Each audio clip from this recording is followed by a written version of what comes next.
Hey guys and girls, welcome to episode 10 of Champion Connections. I'm your host, Chris Coleman. So glad you're here. So, my guest today is Siouxsie Downs, hailing from the beautiful state of Colorado. Now, Siouxsie is a very interesting person. Pretty much a rocket scientist, or actually a nuclear engineer. But she's not only a nuclear engineer, she's an entrepreneur. She also does roller derby. And in her spare time, she's looking to put together a Tony Stark's type laboratory called a hackerspace to bring people from all around the world to come, learn, build, and create new things. Now, I won't tell you too much about her. I'll let her tell you. Enjoy. It's a great story. So my name is Siouxsie Downs. I live here in Boulder, Colorado, and I do actually a lot of things. So it depends what day of the week you ask me what I'm working on. I run a business. I work full time. I am no longer in school. I work with nuclear reactors and humanitarian engineering, and then also try to make people become entrepreneurs. So it's kind of and I do roller derby. So I mean, it's kind of a long list of stuff that I do. Most recently, I just started my company, IQ Co-op, and that is kind of a high-tech trade school for future Tony Starks and Teslas, is kind of how I describe it to most people. So pretty much what I mean by that is it's public laboratories that anyone can go to, and you can learn whatever you want to do. And as part of that, it's also being able to make it so people can start their own businesses doing what they want to do. So if you want to be a sound engineer and work with a band, then we'll have a recording studio. I have a friend of mine who wants to be a biochemical engineer, so he wants to work on a project in our clean room with bioluminescence and things that you can do with that. So I mean, it's kind of across the board on what you can do, but I have people that have wanted to do this across country. So from Ghana to the Ukraine, I've got people like, when are you starting one here? It's like, wait, let me get started first. Then I'll talk about international ones. And also with part of that, it's connecting people. And that's one thing, actually, today I got two people. One is looking for contract work. He has a weird skill, so he makes chainmail, and that's what he does. Wow, that people still use that?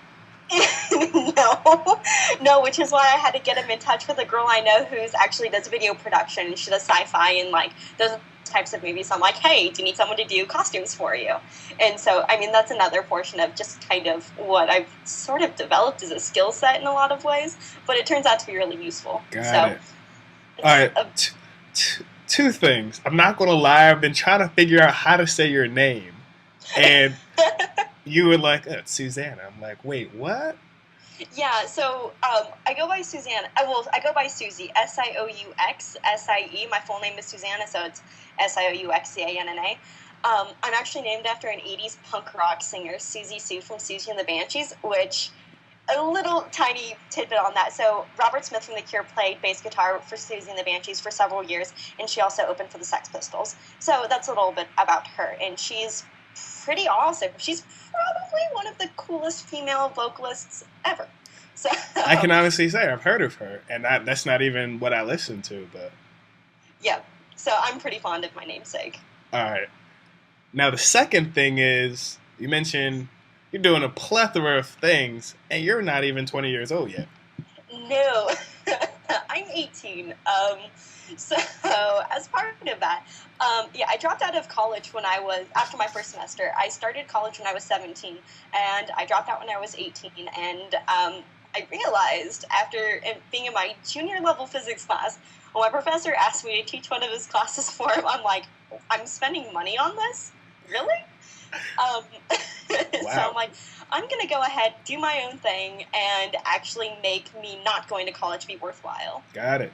I know we talked a little bit outside of this. You actually got involved with nuclear engineering by just emailing somebody some cool stuff that you found. Can you talk about how that happened? Yeah, okay, so I always joke about the fact that I got to be where I am right now from a combination between being really brave, really stupid, a little ingenious, and really stubborn. So as part of that, I'm a I'm a functional form of OCD too. So I got really interested in thorium engineering. So it's nuclear energy from thorium reactors, and it's element 90. And we developed this back in the 40s and 50s, but we dropped it because you can't make a bomb out of it and it can't actually explode. So stupid reason in retrospect why we dropped it. So everyone who worked on it in Oak Ridge Labs initially, they've all passed away, but they have the book that they had written, which was all of the lab reports from it. And so I've actually read through that, I think, a couple of times, which is not an easy read when you're in high school. Wow. First off, who's reading that in high school? Like, engineering, well, actually not a whole lot of people even outside of high school read that, but my dad had mentioned it to me, and so I'm like, that's really cool. Why aren't we using this? We need energy. Like, we need cheap, clean energy that's not going to explode when something goes wrong. Yeah. And so I just kind of got the itch to look it up, and me being who I am, I researched it intensely. And so I actually spent the last, I think, 3 or 4 years researching thorium energy, and that would equate to about a college degree. And it was all self-taught learning, and but anyway, so what I did, I was actually working for a media company, and I proposed that we have this guy, Robert Brumley, come on the show. He's in charge of Pegasus, and they're building a 20-square-mile ghost city, and it's to test technology. And so what I actually did, I didn't put in any personal information. I just said, hey, do you know about thorium energy? I'm a researcher with Mercury, the show that you were just on. Would this be something you're willing to look at? And he's just like, I don't really know what that is. Can you explain it? So I sent him a roughly 22-page white paper on why we should use thorium energy, and he's like, this is awesome. Do you have a resume? I'm like, well, actually, I'm like a 16, almost 17-year-old high school girl. He's like, will you CC your parent onto this and still send me a resume? So I'm just like, apparently cold emailing a CEO of a company works. You just have to say something that they're interested in. And so I'm actually going to be working with him and SAIC's nuclear engineers. And incidentally, actually, this is a bit more of how I kind of honed in my skills at connecting people. And there's a company called Thorium Energy, and they are based out of the East Coast. And so this guy, Kirk Sorensen, he's like the dude when it comes to thorium energy research in the U.S. He's the only one really working on it right now, and that's it pretty much, if I could work for any one company, it would be working with him. And so I contacted him as well, and I actually did say, I'm like, yeah, I'm 17, I'm interested in X, Y, and Z, I spent this much time researching, do you need an unpaid intern, pretty much? And he's like, well, finish college first and we'll talk. And I'm like, oh, come on. Really? Come on. But anyway, so this guy, Richard Martin, he actually ended up publishing a book about thorium called Superfuel, Thorium Energy for the Future. And so that came out, I think, about a year ago. And so I picked it up, I read it, I'm like, yay, I already know all this. Makes me feel a little bit better about my knowledge. But then I'm like, I want to talk to the author of this. I want to talk to the author, because I already talked to Sorensen, but I want to find out more about how the author got in touch with him. Turns out he actually lives in Boulder, too. So I sent him an email. I'm just like, hey, can I buy you coffee? Can I talk to you and buy you coffee? And he's just like, sure, when are you free? And I'm like, next Thursday, 8 a.m., let's meet at Alfalfa's. And he's like, sure. So he met with me, and I told him about what I was working on with Pegasus and how I try to get in touch with Sorensen. He's like, oh, that's pretty awesome. He's like, tell them, he's like, have you thought about having them get in touch with Brumley? I'm like, yeah, that was actually one thing I pitched to him. I'm like, I want them to work with Pegasus because they can test their technology there. And so then I went back to Brumley. I'm like, can I give you the contact information for the guys from Thorium Energy and the author and get all of you connected in this so we can actually get this going? And so that finally came to fruition after like 2 years of me trying to get all of them connected. It finally worked. So, you know, apparently that's how you get a job in nuclear engineering without being a nuclear engineer. Wow. Yeah. So at 16, you started out. 2 years later. Yep. Wow. First off, congratulations. Thank you. If I had a hat, I would tip it right now. That's pretty awesome. So obviously a lot of things you learned on the fly. Yep. How to reach people that are nowhere near in your network. How to leverage information as well as leverage other people that you've connected with to make a mutual connection, build a relationship. That's pretty awesome. Yeah, that's a very useful skill, and like it doesn't matter what industry you're in. Learn how to use the information you have. If you have connections, or if you can get people just interested by what you know, use that to your advantage. Pretty much, if there's no other way to make them listen to you, that's one way to make them. Fair enough. So when you were growing up, was this what was your dream? Like, were you like, I'm going to be an entrepreneur slash nuclear engineer slash connector slash banker slash whatever Not else you're quite. doing? I wanted to be. So, have you watched the X Files? I have. I wanted to be Scully for a while. Which, I mean, being a ginger, that works too. But actually, I wanted to be an inventor. And I actually, when I was in kindergarten, I had to write down what I wanted to be when I grew up. I wanted to be an FBI agent or an inventor. My mom has a story. When I was like 4 years old, I was sitting on the floor of our kitchen. And I had like all these Lincoln logs, kind of, not Lincoln logs, but like the little, yeah, I think they were Lincoln logs, but they were all scattered about. And my mom asked what I was making. I'm like, I'm making a telescope, duh. And she's just like, alrighty then. And it's kind of always been like that. Oh, except for at one point, I wanted to be an Egyptologist or an archaeologist, which I have a cartouche, and it has my name written in hieroglyphics. That's pretty I've had cool. that since I was 4, I think. So I've had that for a while too. Wow. So you kind of like bounced all over. So pretty much you stumbled on all the things that you are now. Like you didn't set out to be an entrepreneur. You didn't set out to be a nuclear engineer. No. These are just, you saw the need and you fulfilled it. And I mean, it's a lot easier to take your passions and your interests and have those be modified to what the needs of everyone else are. So if you see, we need cheap energy, I want to be an inventor, why don't I invent a way to have cheap energy? So, I mean, things like that. So you take your passions and then you just make it work. And then when you make it work with what people actually need, then they'll pay you for what you love. Got it. So once again, speaking on how young you are, have you found that that's been like a problem or that's hindered you from doing certain things because you are a certain age? Yes and no. I mean, it's one of those things where it's like, at first, when you're explaining what you know, don't say your age. Just flat out, do not say how old you are. Once you prove what you know, it's a lot easier for people to actually accept how old you are. I mean, I had a meeting with a business owner yesterday about hosting a networking party for all the entrepreneurs in Colorado there. And towards it was actually held in an barcade, so it's called Press Play. It's down in Boulder, and it's arcade/bar. And I'm like, yeah, if I'm hosting a bunch of like geek entrepreneurs, this would be a good place to do it. And so after an hour-long meeting, he's like, I gotta ask, how old are you? You don't look very old. And I'm like, I'm 18. And he just like stops and he like looks at me. He's like, serious? Like, you aren't even old enough to be here right now. And I'm like, hey, you invited me here. So, I mean, it's one of those things where you have to be cautious.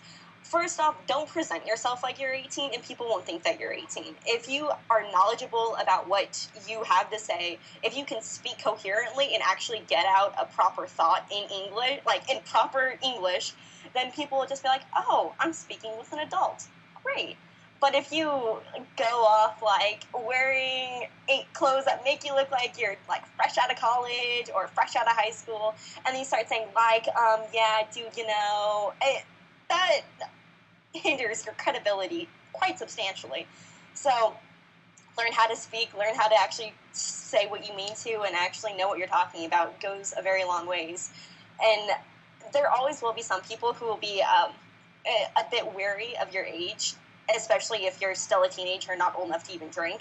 I mean, if I'm barely old enough to vote, a lot of people are like, you're hosting a startup competition? What do you know about starting a business or actually like the entrepreneurial world or the real world? Yeah. It's like, well, I know a fair amount. I own my own company, so does that count? But, I mean, I can see in a lot of ways why a lot of people would be hindered by their age. It's something that you have to deal with. In a lot of ways, that gives you perseverance and strength, too. I mean, you have to endure to the end no matter what. So if you're able to just be like, yeah, I know I'm young, know what I'm talking about, and I can actually prove that I do know what I know. And if you're able to do that, then it's a lot more beneficial for you. Cool. So, guys, ladies, doesn't really matter what age you are. She's 18. She's a nuclear engineer. Enough said. Now, I know you're part of a group called, what is it, 22 billion under 20? 2 billion under 20, okay. Yeah. And so you've connected, obviously, with a lot of other people that are under 20 years old that are doing some awesome things. Can you talk about one, what 2 billion under 20 is and how you got a part of that? Okay, yeah, so 2 billion under 20. Actually, it started off, so there's two people. There's Jared, and then there's also Stacy, and they are the authors of this book, 2 Billion Under 20. Stacy's 20 years old, and Jared, I think, is 17, almost 18. And they just got together and, like, we need to tell the story of the 2 billion people on this earth that are under the age of 20. Most of us are doing something. Even if we don't think we're doing something, we're actually doing something noteworthy. So they're just trying to document that. And so they're compiling it into a book and actually helping get all of us connected with other members of the media, for those that aren't as PR-minded, and just kind of making it as sort of a launch pad for a lot of these young adults. And it's been awesome being a part of that. I mean, I met, there's a kid, Emmanuel. He's from Ghana, and he actually he was the first person I met that had done Startup Cup. So that's actually the startup competition that I'm working on as well. And he is a consultant for small businesses and startups, and he's amazingly intelligent, and he knows what he's talking about. And so he contacted me when I was just kind of like throwing out stuff about what I was working on. He's like, I love what you're doing. Can I like help in any way? And it just proved to be a really awesome network of people. I mean, we're all young and dumb, right? Yeah. So we're all idealistic enough. We aren't cynical yet. I mean, that's the problem with most adults, is that it's not your age that really hinders you. It's your lack of a youthful imagination and just kind of the joy in what you do. Yeah. And I think a lot of people, that's what they lose once they get older. I mean, with most of us, we all have passions. I mean, some of us can be computer science engineers, some of us can be nuclear engineers, some of us can be biologists, some of us can be actors or film producers or musicians. It doesn't matter. But whatever you're working on, as long as you're passionate about it, that's what they want to capture the story of. And there have been, I mean, I'm blown away by what some of these kids are doing. And, like, I say kids, right? But, I mean, they're all, 16, 17, 18, 19. They aren't really kids in my eyes. I mean, they're all my age. But there's some amazing things that they're doing. And it's just because even when people told them no, they're stubborn enough not to listen. And they just do what they want to anyway. And they know that it's what they love to do, so they'll do it. And it's crazy. I mean, some of the kids are Teal Fellows, which that's what I'm applying to next year. I'm applying to the Teal Fellowship. Good luck. I think it sounds like you'll get in, honestly. I hope so. I mean, there's a project that I'm working on right now, and having $100,000 to actually help get it off the ground would be insanely helpful. I mean, I could actually build my lab at that point. But, I mean, everyone has a story to tell, and it's a matter of how much you put into doing what you love, which determines how good your story is. I mean, to most of us, nothing seems more of a waste than living your life in vain. If you never do anything worthwhile, I mean, we all have incredible gifts, so it's just being able to pick out what you're most passionate about, or the 7 things you're most passionate about, and just running with all of them. Definitely. So, I mean, that's probably one of the most influential things that I've done so far. And actually, they found me because I got involved with them initially because I was part of the Uncollege program. So Uncollege is also a really cool thing. It was, I think, the first thing I did after dropping out of CU Boulder. I applied for Uncollege. So they have 2 programs. One of them is the Hackademic Camp, and the other one is actually called the Gap Year program. I applied to both of them the day before the deadline. And I stayed up for like 2 hours writing my essays to actually try and get in. And I got accepted to the Hackademic Camp in San Francisco, and I also got accepted to the inaugural class of the Gap Year program. So Hackademic Camp is just pretty much, it goes along with the entire Uncollege ethos, where it's like, you don't need a degree to be successful. You need experience, and you need to have passion, and you need to have drive. And it just teaches you all of those things. And so Hackademic Camp, it's a week. It's in San Francisco. We have awesome speakers. And we all live in this really cool Victorian house, like, on the Bay Area, and it's awesome. We got to meet with Dale and Dylan, the guys that run that program. Dale was he was a Teal Fellow as well. That's how he started Uncollege. And I met a ton of really interesting people. CNN was actually filming us the entire time for a documentary on higher education, which was really awkward like the entire time, because it's like cameramen like in your face, like, can you repeat that? Can you like say that again? And I'm like, really? So it's really like scripted acting what you guys are doing. What we were doing, it wasn't. They were trying to be like flies on the wall, but when you're in a small building, there's a certain impact. It's like that, like when you study anthropology, no system can go observed and go unaffected. Yeah. And so with most of us, like they didn't even know what they were in for when they started interviewing us and talking to us, but they were just like trying to be as out of the way as possible. And I mean, that was a small house, right? And there's a lot of kids there. So it was so cramped. And then they would just like try and actually catch what we were saying at multiple times. And so we're just like, oh, guys, come on. And then actually one of the girls, Catherine, she was staying at a hacker house is the term that it goes by.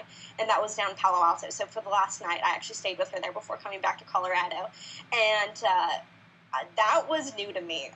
And they also went to Noise Bridge, which is a hacker space. Again, both of those ideas new to me. I love, after hearing the explanation of having essentially a maker space, I'm like, that's really cool. And then when she was talking about the hacker house, where it's a bunch of people that run businesses out of a shared household that's co-working, co-living space, I'm like, that's also awesome. And incidentally, CNN was there as well when I was staying at the hacker house. I'm like, are you guys not anywhere? Like, why are you here? Again, why are you here? But they just thought it was really interesting too. And so after the uncollege program ended, after the academic program ended, in September is when they're actually starting the first gap year program. The gap year program split into 4 sections. The first portion is meta learning, so learning what to teach yourself. The second portion is traveling abroad, learning a foreign language, and actually doing a certain amount of manual labor, which I think every smart kid needs to know, is how to actually work. And the third section is having a residential internship and getting real-world work experience. And the last section is making a deliverable. So whether that's starting a company, making a product, or doing whatever it is that you want to do, that's what your last semester is. And I was going to go to it, and I'm actually not now, because after a lot of thinking and weighing out the pros and cons of actually being gone for a year, with everything that's happening between me working with Pegasus and me working with IQ Co-op, I'm like, I can't leave for a year right now. That's just not in the cards for me. And so I'm like, Dale Dillon, I'm sorry. I can't go. Don't hate me. You're going to be mad, but they revamped the whole application. Like, it took me 20 minutes to do it. Yeah, actually, I got a beta test your new application. Oh, really? Yeah, I gotta upload the first video onto it and do all of the tests for it. And so when the video portion of it, I couldn't think of anything, so I'm like, "Here's Mr. Bunny Rabbit," and I filmed that. There's no video anymore. What? No video. Yeah. Oh, there's no video now? No, it's 3 questions. Serious? Yeah. For the actual gap year program or academic campus? For the gap year program, 3 questions. Took the video off, and you don't have to pay. So, guys, if you want to apply to college, it is free. You answer a few questions. Yeah. Dang it. Welcome to the real world. Yeah, where you don't have to pay for it. Where you don't have to pay for it. No, I see, because part of the problem, too, was the fact that I would have to work with PAVE, and PAVE is kind of like a social crowdfunding thing, where people can get their school paid for or whatever. And it was going to be $12,000 to be able to go. And I'm just like, that's also a bit of a financial burden, seeing as how I'm paying for college myself, too. And I'm still in the whole, $9,500 from one semester at CU. So, and that's after paying off $3,000, too. The School of Engineering is very expensive at CU. And so I'm just like, oh, well, okay. Well, guys, if you want to apply, the application is free. Doesn't hurt to see if you get in. It's a really cool program. Yeah. So I highly recommend it. The guys that run it are awesome. The people who actually go to it are super cool. And it takes a lot more work to get to the same place afterwards. I can attest to that. Being able to be at the same spot without going to the gap year program is a lot more difficult. If you have the opportunity to go, I highly recommend it. You make a lot of good connections and learn a lot of really cool things. So definitely apply, guys. I feel like you're talking to me. I'll keep that in mind. But with you doing so much, how do you find time to, be a teenager, as well as manage your businesses while working and while meeting new people? How do you find time to do all that? I don't have much of a social life to speak of. I mean, I'm on the board of directors for a hackerspace now, so it's actually belong on hackerspace. And, I mean, most of the people that I talk to now on a regular basis are people that I associate with through either my business or with doing things like Champion Connections or anything like that. And I mean, you guys are all really cool to talk to. And I almost feel bad for saying that I don't actually talk to any. I went to 3 different high schools. I don't talk to anyone almost from any of those schools. I don't talk to anyone really from when I was in college. I talked to maybe 1 or 2 people from when I was in college. Everyone else I've probably met since leaving college, and you guys, like, those are the ones that I talk to nowadays. And with that, I mean, most of them are in different states. So, I mean, I don't think I've gone out to a movie in probably about 3 months. I thought you were about to say like 3 years. I'm about to be like, whoa, no. we got to get you out. You got to see Wolverine. Right. No, I actually really want to. I really, really want to see Wolverine. But, I mean, I love what I do. And so to me, like, running my business and being able to work at the hacker space, like, that's all fun. That's what I would do for my free time. And I mean, roller derby is probably the one exception of my actual, like, free time. And that's a great stress reliever, because if you have, like, pent-up aggression, just play roller derby for an hour and it will be gone. I've seen that on TV. What position do you play?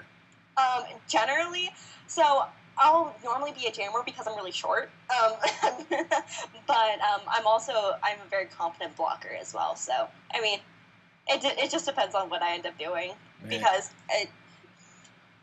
I started playing when I was like 16, so yeah, they have junior leagues, Rocky Mountain Roller Girls. I used to watch it when it came on TV like 10 years ago. That was good stuff. Yeah, and it's that, I mean, that alone, it teaches you to roll with the punches. So I highly recommend team sports to people, especially ones that make you work really hard. I mean, pretty much you're at the point that you don't have a good practice unless you vomit by the end of it. And I mean, that's another little bit towards hard work, dedication, and determination, that there's not a whole lot of ways around it, but you really need to learn it. So, I mean, I love roller derby. Yeah, my derby name is Suzette Roulette, so. Oh, crap. Sounds like she's going to take you for a ride. Bam! Yeah, I love roller derby. It's such an awesome sport. I mean, that and I ride motorcycles, and pretty much between the two, it's like, yeah, not exactly common sports, but they're really fun. Sounds like this is typical Colorado life, though. Like, when I went there, everyone lived outdoors. Like, yeah, you want to go hiking? Nah, I don't really hike, bro. Like, East Coast life, we don't do that over here. Yeah, you see, I love the outdoors. When I lived in Oregon, I used to live out in, like, the country. So I didn't have any neighbors, country. Nike town. My town, I think, had maybe 3,000 people on a good day. Oh, man. And living out in Colorado, it's like, oh, I still live out in the outdoors. That's awesome. Love it. So you talk about hard work, vomiting. You're not really working hard. How have you been able to handle different obstacles or setbacks that have come your way? Don't take no for an answer, and I know that's easier said than done, so I'm going to start off by saying that. But seriously, if you give up, so in survival preparation stuff, there's the law of threes, and so it's different things, like however long you can live without certain things. So it's 3 months, so it's 3 weeks without food, 3 days without water, 3 minutes without air, and 3 seconds without hope. So the 3 seconds without hope is the most important one. At the point that you actually doubt yourself, and you're just like, seriously, why am I still doing this? No one cares. You will stop. Like, you will just flat out stop. If no one else can believe in you, you have to believe in yourself, and no one can change your opinion of yourself, or at least they shouldn't be able to. And if you have enough conviction in what you're doing, if you're just like, I'm going to get this done, I don't care who says that it's not going to work or how stupid I am for trying, I don't care. I'm going to freaking do it.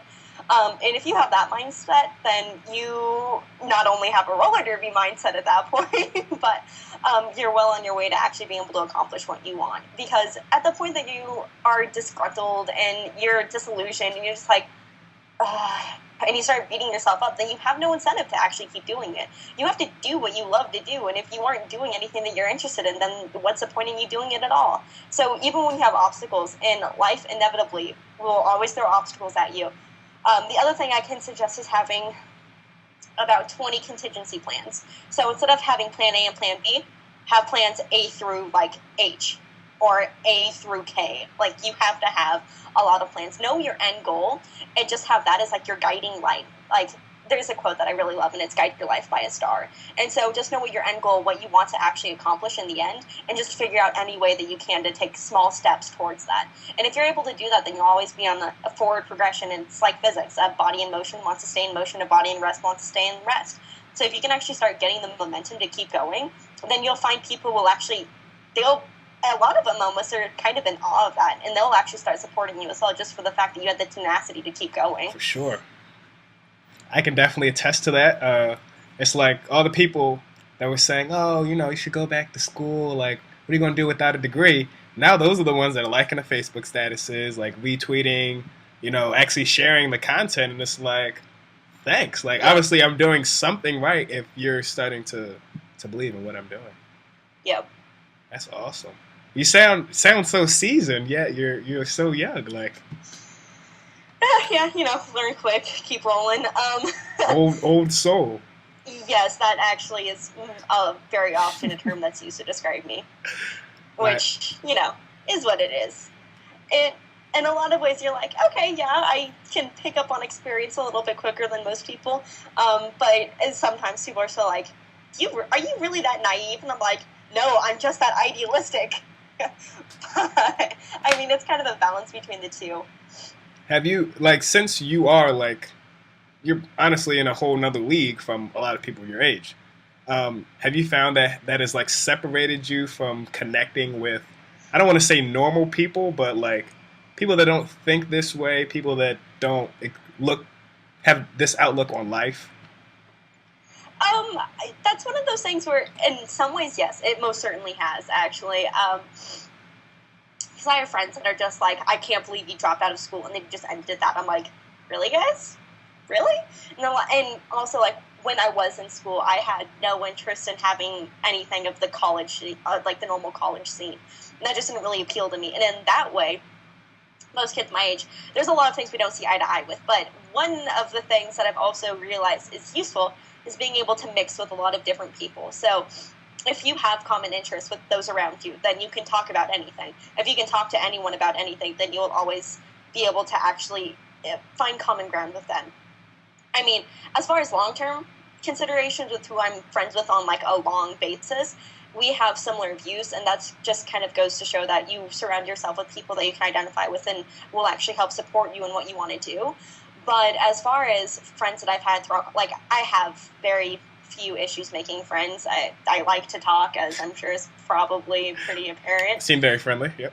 Yeah, and that's part of the thing. If you're just genuinely interested in people, then it's really easy to relate to a lot of them. And if you just listen to what they say, then you can be like, oh, so you like X band. Well, I like these other bands, and I know they toured with them. Do you want to go see a concert? And so once I can't tell you how many friends I have just based off the fact that we all love ska music. I mean, that's actually a substantial number. So, I mean, you can connect with anyone. If you're just like, oh, hey, we have common interests. I can talk to you. I can be your friend. I can actually be nice to you. And in those regards, I think it's actually really easy to associate and connect with normal people. Yeah, I consider myself to be kind of an oddball in most every way. But there is something to be said, too, for having people that you can actually truly identify with and have a deep conversation about your hopes, dreams, and aspirations. I mean, there is a lot to be said for having those friends as well. Was there, any books or, tools that you used? I know a lot of people, I know me personally, I read How to Win and Influence People, or How to Make and Influence People. And it's just, small things, like you said, you ask them about themselves, and then from there you just get to know them on a genuine level. Are there any things you have done, read, or watched that have helped spur this along? Work in the service industry. I'm not kidding. I worked in the food industry, then I worked as a cashier at Kroger, and I work at a bank right now. So I've always had customer-facing jobs, and also I have a lot to thank for my parents for my ability of me being able to put up with people instead of people putting up with me. I mean, that was, I think, to a T, what we were taught my sister and I, when we were younger. It's that you have to be able to actually talk with other humans. You cannot just be a lone wolf and live in your head. Or on your phone. my parents were a big influence on that. And so from the time I was younger, just being able to talk to adults, like I would go out of my way and talk to adults, probably more than my peers. But I mean, if you can talk to adults and people outside of your age group, then you can talk to almost anyone. Fair enough. And look them in the eye. That's a fact. That bugs me. People just like looking over here and like talking to you like. You're like, who are you talking to? Are you talking to like the bug on my shoulder, or are you talking to me? Dude, I'm right, like my face is right here. All right, so this last thing. For those that are just starting out or looking to start a journey, go after a goal, go after a dream, doesn't matter what industry, or are in the middle of something and just like, I don't know what to do, I don't know where to start, I don't know where to go. What would be one piece of advice you have for them? If you don't know where to start, I'll explain it, but my first suggestion is find where to start. And what I mean by that is find what you're passionate about. Make a list of everything that you like to do. What are your hobbies? What do you want to learn? What do you want to do? Or ultimately, what would you like to see change in the world? And so if you can identify, or I mean, conversely, you can start with your talents first. So if you start with your talents and what you want to actually like, so what I want to do, I want to help create. All right. So what are my talents? I can teach. I can inspire people. I can lead people. I can do whatever. And then from there, you can be like, okay, well, what are the ways that I can actually help teach people? Oh, well, I can teach a class at a rec center. I can work in the information industry or do anything like that. And so I think finding out what it is that interests you. And if you can't find out what interests you, then seriously, like, take the approach that you would take in your introductory college classes. Do a survey of interests. Like, find any way to just go on Stumble Upon, all right, and just like hang out there for like, just spend a day flipping through what you find and what you think is interesting. If there's something that clicks for you, whether it can be about riding motocross, or it can be about, or like the Baja 1000, or it can be about oceanography, or it can be about astrobiology. Are there aliens? Are there other life forms? Or it can be something crazy like if you're like me and you like the TV show Firefly, and you're like, that's really cool. I really wish we could actually have like legitimate spaceships. All right, what are the problems that we have so we don't have those? Why don't we have space travel? Well, we don't have any decent energy sources for doing that. We don't have the mechanical abilities and the actual technological advances that we need to do that. Okay, what are the major obstacles? And then you just kind of work your way down. So first and foremost, I would say find what you're passionate about and just do that in any way possible, whether it's reading books, or if it's talking to random people that you've never met before, or if it's just flipping through blogs or looking at Stumble Upon. Just find a passion and follow your folly. So it can be anything. If you want to be a bicyclist, or it really does not matter what you want to do. Whatever you love to do, you can change that niche by following your pursuit of happiness, whatever that is. Fair enough. Those are some very powerful words. And I thought only British people say niche. That may very well be true. Yeah, it's probably British. Alright. Wow. Wasn't that great? Not only does it show you that hard work actually pays off, but it also teaches us that if you put in the effort and you put in the time, people will recognize that and will want to bring you on to the team. So, ladies and gents, if you're going after anything, whether it's entrepreneurship, whether it's being an athlete, being a dancer, being a singer, continue to put in the work. Continue to make those connections. Because, once again, we're all champions. We just have to make the connections. So, once again, I'm your host, Chris Coleman. Come back and join us next Tuesday. I know you'll be happy to see what we talk about, who we have, and look forward to some new things, new changes coming. If you want to learn all about it, simply go to championconnections.com, sign up, and you'll be notified of everything that is happening. Give it a try, see what happens. See ya.